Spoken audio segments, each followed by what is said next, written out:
লাইলাতুল বরাত সবে বরাত বলা হয়, সব অর্থরাত্রি, বরাত অর্থ ভাগ্য। বান্দার একটা বছরের বাজেট হয় এই লাইলাতুল বরাতের রাত।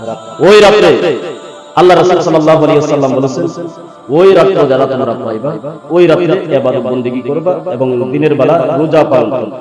এই রাতের মধ্যে আল্লাহ তাআলা প্রথম আসমানে চলে আসে, সন্ধ্যার দিকে উনি এই দুনিয়ার প্রথম আসমানে চলে আসে।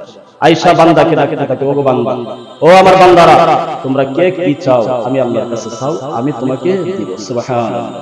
যদি গুনাহ মাফ চাও আমি গুনাহ মাফ করে দিব, যদি হায়াত চাও হায়াত দিব, তুমি রিজিক চাও আমি তোমাকে রিজিক দান করব। কিন্তু তাদের দোয়া কবুল করা হবে না যারা মদ পান করে, যারা তাদের দোয়া কবুল করা হবে না। পিতামাতার অবাধ্য সন্তান যারা, তাদের দোয়া কবুল করা হবে না।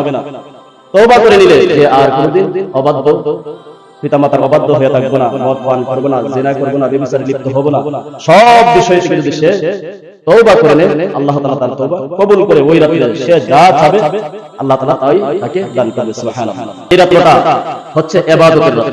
রং তামাশা করে অনেক কাটায় নেই এই রাতের মধ্যে, অযথা সময় নষ্ট করি। যে রাত্র হুজুরে বলছে রাত্র জাগ্রত থাকলে ইবাদত, রাত্র জাগ্রত থাকলে ইবাদত। ইবাদত হচ্ছে আপনি ইবাদত বندگی, জিকির, আজকার, তাসবিহ, তালিম, কোরআন তেলাওয়াত এইগুলা করলে হচ্ছে ইবাদত। অযথা বৈশাখীতে সময় কাটা, তাহলে এটার নাম ইবাদত। এশারের নামাজ আদায় করছেন, ফজরের নামাজটা আবার জামাতের সঙ্গে আদায় করছেন, সারা রাত নফল ইবাদতের সওয়াব আপনার আমলনামার মধ্যে আল্লাহ তাআলা দান করবেন। সুবহানাল্লাহ। যারা ইবাদত করার, যাদের মনে ইচ্ছা আছে যে আমি ইবাদত বندگی করব, এরকম রাত আর সামনে পাইতে পারি, নাও পাইতে পারি, জীবনে পাইতে পারি, নাও পাইতে পারি, এরকম ইচ্ছা যদি থাকে এই রাতে ইবাদত বندگی করবেন। যার অভাব আছে তার অতি প্রয়োজন, যার অভাব নাই তার আসলে প্রয়োজন, রিজিকের প্রয়োজন, যাদের গুনাহ মাফের প্রয়োজন, যাদের হায়াত বৃদ্ধির প্রয়োজন, অবশ্যই এই রাতে ইবাদত বندگی করবে। বিপদ আপদের মধ্যে আছে এই রাতে ইবাদত বندگی করবে, আল্লাহ তাআলার কাছে চাইবেন, আল্লাহ তাআলা আপনার ইবাদত কবুল করবেন।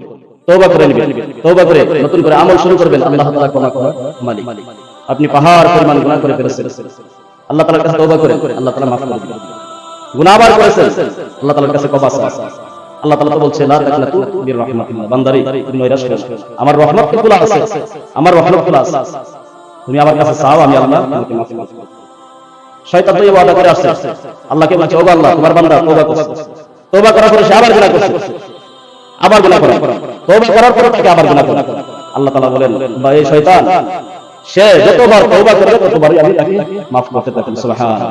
কিন্তু আমরা একবার তওবা করলে পরে চিন্তা করি শেষ, একবার তো জীবনে একবার তওবা করছিলাম, পরে আবার গুনাহ করে লাইছি, আর মাফ, এটা ভুল।